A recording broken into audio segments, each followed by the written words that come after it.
सुप्रभात। मैं जगेंद्र राणा। आत्मिक आनंद का सुरूर, ये हमारी आज की आध्यात्मिक चर्चा का विषय। आत्मिक आनंद का सुरूर। मन, बुद्धि, चित्त और अहंकार से मनोमंडल बना है,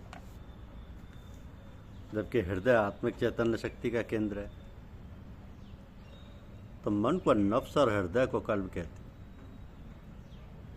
कर्म और ज्ञान इंद्रियों सहित मन का संबंध वासना और विचार गति से रहता है, और इसकी धार व सूरत इस संसारी चीज़ों से अधिकतर लगी रहती है तथा बहुर्मुखी रहती है। अब चूंकि सारी सांसारी चीज़ें और अवस्थाएं परिवर्तनशील हैं, इस कारण मन सदा ही बड़ा चंचल रहता है, एक अवस्था में नहीं रहता।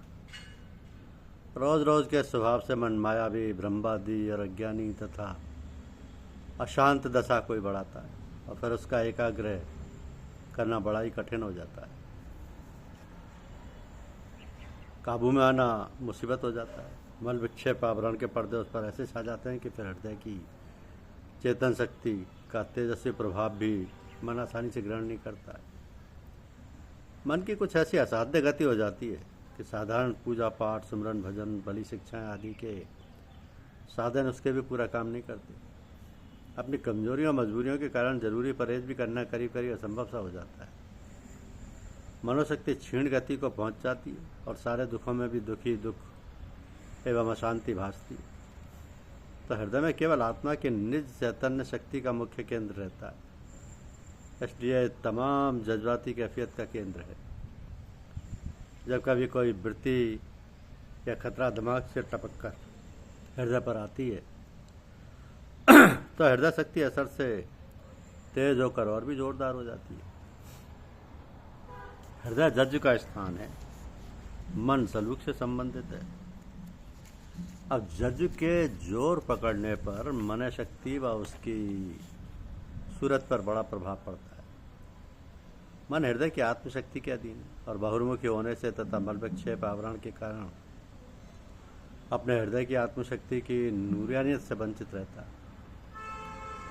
इसलिए हृदय शक्ति का नूरानी तेज जब विकसित होता है, तब मन के अज्ञान, अंधकार, भ्रम और भूल तथा नाफरमानी के नफसानी पर्दे सब साफ हो जाते हैं, और मन की गति अपने आप उसी हिसाब से तमोगुणी व रजोगुणी अवस्था से सतोगुणी हो जाती है। यानी कल्वी जज्ब पैदा होने पर नफ्स अंबारा, नक्स लब्बामा या नफ्स मुतमय्यना हो जाता है।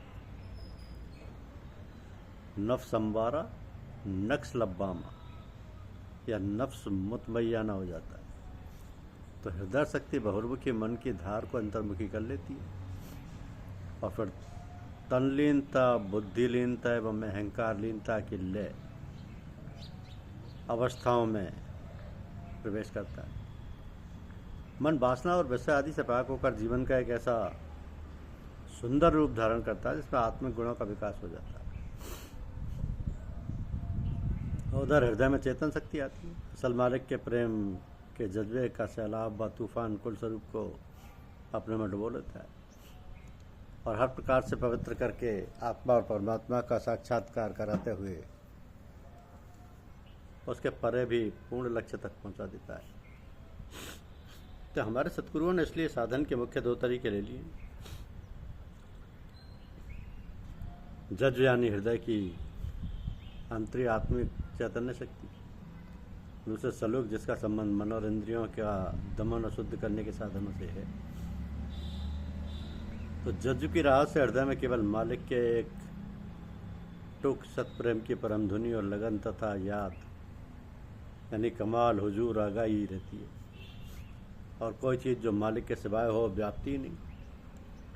और ये गति यहाँ तक उन्नति करती है कि दिमाग से किसी तरफ से किसी प्रकार कोई वृत्ति किसी समय किसी कारण आना भी नहीं चाहे तो नहीं गुजर सकती। इसको फनाए कल्ब भी कहते हैं। मन की शुद्धताई को मुसलमान संत जन तज़किया नफ्स कहते हैं, और हृदय की निर्मल गति को मुसलमान संत तस्फिया कल्ब कहते हैं। आयु, समय, तंदुरुस्ती, बल, निश्चिंता, मन, बुद्धि आदि ये सब इस जमाने में कुछ ऐसी क्षीण और कमजोर गति को प्राप्त हो गई हैं कि पुराने ढंग के साधन, यम, नियम और संयम से पूरी तौर पर नहीं किए जा सकते, जिससे मन शुद्धि और बुद्धि निर्मल हो सके। मन, बुद्धि और अहंकार की शुद्धि आध्यात्मिक मार्ग में पुराने साधनों के असूल से पहली चीज हुआ करती थी, लेकिन सतगुरुओं ने इन सब मजबूरियों, कठिनाइयों का अनुभव करके व दया करके साधन का तरीका ही बदल दिया है। संस्कारी जीवों को चेताने का सरल तरीका निकाला, यानी मन और बुद्धि आदि के शुद्ध करने के साधनों को धारण किए बिना पहले हृदय शक्ति को जगाने का प्रयत्न और साधन किया कराया जाता है, जिसको आंतरिक जज्जु का मार्ग कहते हैं। हमारे सतगुरुओं ने जज्जु को सलूक पर मुकद्दम किया, यानी जज्जु का रास्ता व साधन पहले ले लिया और सलूक का रास्ता इसके साथ जहाँ पर जब जैसी आवश्यकता होती है धारण करते जाते हैं। तो मन, बुद्धि, चित्त, अहंकार और इंद्रियों के विषय गतियों की साध, सूद, साध, संभाल और शुद्ध आदि करने के साधनों को ही सलूक का मार्ग कहते हैं। इसी को मुसलमान संत तज़किया नफ्स कहते हैं।